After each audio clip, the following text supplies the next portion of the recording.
Seorang pria ditugaskan untuk menjaga mansion temannya yang akan pergi ke luar negeri. Dia diminta memperbaiki beberapa sudut ruangan dan menjaga mansion itu sampai temannya kembali pulang. Di sana dia bertemu dengan seorang tante yang tidak lain adalah keponakannya dulu.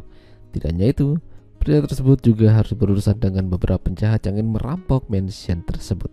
Film dengan judul The Handyman yang dirilis pada tahun 2025 yang lalu akan menceritakan kisahnya. Di awal film ada seorang pria bernama Hood.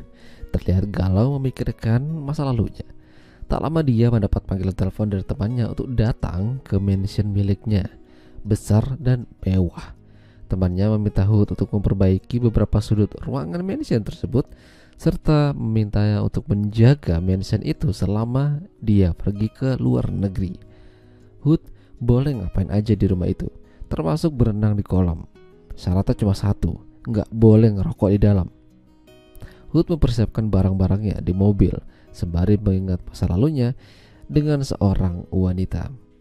Mungkin dia istrinya atau mantan kekasihnya. Hood mulai bekerja memperbaiki bagian-bagian yang harus diselesaikan. Namun di sisi lain ada beberapa orang yang mengawasi rumah tersebut dengan tatapan yang mencurigakan. Kemungkinan mereka bakal mau ngerampok mansion itu. Malam itu Hood masih aja kepikiran masa lalunya yang bisa dibilang cukup kelam. Entah apa yang terjadi. Mungkin dia pernah baku tembak dengan seorang polisi atau terjadi sesuatu yang buruk. Hood mencoba melupakan dan tidur.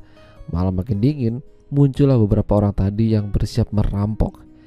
Carl dan Alice memimpin mereka masuk ke dalam mansion tersebut.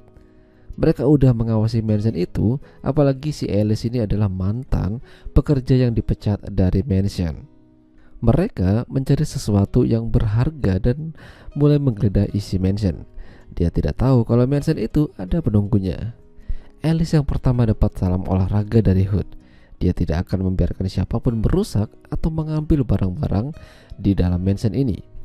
Setelah Alice dibuat pingsan, giliran yang lain dihajar sama Hood. Pada akhirnya Carl dan yang lain kabur, merasa kaget. Katanya mansion itu nggak ada penunggunya, tapi kenapa malah mereka babak belur. Pagi harinya muncul seorang tante muda bernama Molly. Dia ini adalah anak dari temannya Hood, pemilik mansion.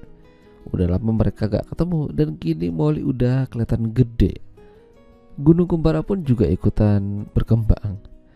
Mereka menjalin hubungan sebagai paman dan keponakan. Ngobrol santai, namun Molly sempat buat Hood kesal karena ngebahas masa lalunya yang buruk. Untungnya gak terjadi apa-apa di antara mereka. Hanya saja Hood melihat Molly lagi rebahan di kamarnya sambil main tok-tok. Malam itu Carl dan Alice datang lagi. Kini mereka lebih siap pakai senjata. Sepertinya bakalan serius. Molly yang habis mandi dan mau tidur melihat pintu mereka dibobol sama kawanan Carl. Buru-buru dia lapor sama Hood. Lalu Hood memberikannya GPS. Ya, untuk jaga-jaga lah. Simpannya di tempat yang hangat ya. Hood mulai menghajar mereka satu persatu lagi. Sementara Alice dan Carl berhasil menemukan apa yang mereka cari. Sebuah kotak bersinar yang katanya sih bisa membawa keberuntungan. Sayangnya Molly tertangkap. Hood memaksa mereka untuk melepaskan keponakannya itu, tapi Carl menembak Hood hingga kecebur ke dalam kolam. Sementara Molly dibawa oleh mereka. Untungnya Molly bawa GPS, jadi lokasinya terlacak oleh Hood. Hood mempersiapkan peralatan tempurnya. Sepertinya dia ini sangat terlatih untuk ini. Sementara Carl bertemu dengan otak dari pencurian kotak ajaib tersebut. Carl mendapatkan uang mereka. Namun disinilah terjadi masalah. Molly tahu Alice dulu pernah bekerja di mansionnya dan bos mereka gak suka itu. Mereka tidak ingin ada jejak. Akhirnya Alice dihilangkan dari dunia ini. Si bos juga meminta Carl untuk melepaskan Molly. Buat dia aja. Ya lumayan lah bisa dijadikan bahan enak-enak. Namun Carl meminta uang tebusan padanya. Si bos merasa dihinakan. Pada akhirnya mereka menghabisi Carl dan anak buahnya. Kini Hood berurusan dengan si bos. Terjadilah perlawanan yang cukup sengit. Si bos berusaha mengancam akan menghabisi Molly. Awalnya Hood berhasil meminta baik-baik, namun si bos malah ngajak perang hingga Hood dan Molly menghabisinya. Dan pada akhirnya film selesai. Ya memang filmnya ini agak sedikit ya gitulah alurnya. Lebih baik kantor sendiri aja film fullnya.